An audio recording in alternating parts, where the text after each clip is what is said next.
Sir, ಈಗಾಗಲೇ ಸುದ್ದಿಗೋಷ್ಠಿಯಲ್ಲಿ ಸರ್ಕಾರಕ್ಕೆ ಅಂದ್ರೆ ತಮ್ಮ ಬೇಡಿಕೆಗಳನ್ನು ಈಡೇರಿಸುವ ಇದಕ್ಕಾಗಿ ಒಂದು ಗಡುವನ್ನು ಕೂಡ ಈಗಾಗಲೇ ಕೊಟ್ಟಿರುವಂತದ್ದು. ಪ್ರಮುಖವಾದಂತಹ ಬೇಡಿಕೆಯನ್ನು ಮತ್ತೆ ತಿರ್ಗಾ ಎಲ್ಲಿವರೆಗೂ ಸರ್ಕಾರಕ್ಕೆ ಒಂದು ಗಡುವನ್ನು ಕೊಡ್ತೀರಾ?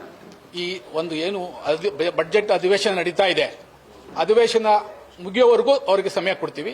ನಂತರ 25ನೇ ತಾರೀಕು ಎಲ್ಲ ಪದಾಧಿಕಾರಿಗಳು ಸೇರಿ ನಾವು ಮುಂದಿನ ಹೋರಾಟವನ್ನ ರೂಪರೇಷೆಗಳನ್ನ ತಿಳಿಸೋದಕ್ಕೆ ಪ್ರಯತ್ನ ಪಡ್ತೀವಿ. ಜೊತೆಗೆ ಒಂದೇ ಸತಿ ನಾವು ದಿಢೀರಂತ ಯಾವುದೇ ಒಂದು ಇದಕ್ಕೂ ಹೋಗಲ್ಲ. ಮೊದಲು ಧರಣಾ ಮಾಡ್ತೀವಿ, ನಂತರ ಉಪವಾಸ, ಆದ ನಂತರ ಮುಷ್ಕರ ಮಾಡಲೇಬೇಕಾಗುತ್ತೆ, ಬೇರೆ ದಾರಿ ಇಲ್ಲದೆ.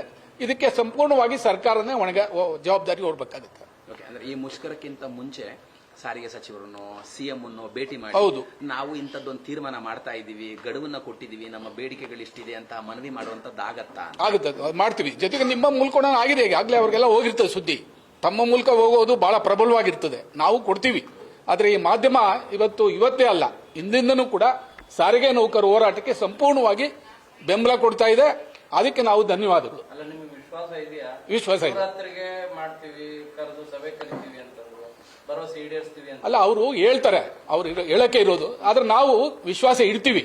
ಆದ್ರೆ ಮಾಡ್ಲಿಲ್ಲ ಅಂದ್ರೆ ನಾವು ಹೋರಾಟಕ್ಕೆ ಇಳಿತೀವಿ. ಅಲ್ಲ ಸರ್, ನಮ್ಮ ಸ್ನೇಹಿತರು ಹೇಳಿದಂತೆ ಈಗಾಗಲೇ ಕೂಡ ಹಬ್ಬದ ಸಂದರ್ಭದಲ್ಲಿ ಸಂಕ್ರಾಂತಿ ಅಂತ ಹೇಳಿದ್ರು, ಸಂಕ್ರಾಂತಿ ಕರೆದು ಎಲ್ಲರಿಗೂ ಕೂಡ ಸಭೆಯನ್ನ ಮಾಡಿ ವೇತನ ಬಗೆಹರಿಸ್ತೀವಿ ಅಂತ ಹೇಳಿದ್ರು.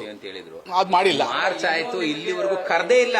ಮಾತುಕತೆ ಅಲ್ಲ ಸರ್, ಕರ್ದೇ ಇಲ್ಲ. ನೆಗೋಸಿಯೇಷನ್ 20% ಬೇರೆ, ಇನ್ನು ಮಾತುಕತೆಗೆ ಕರೆದಿಲ್ಲ.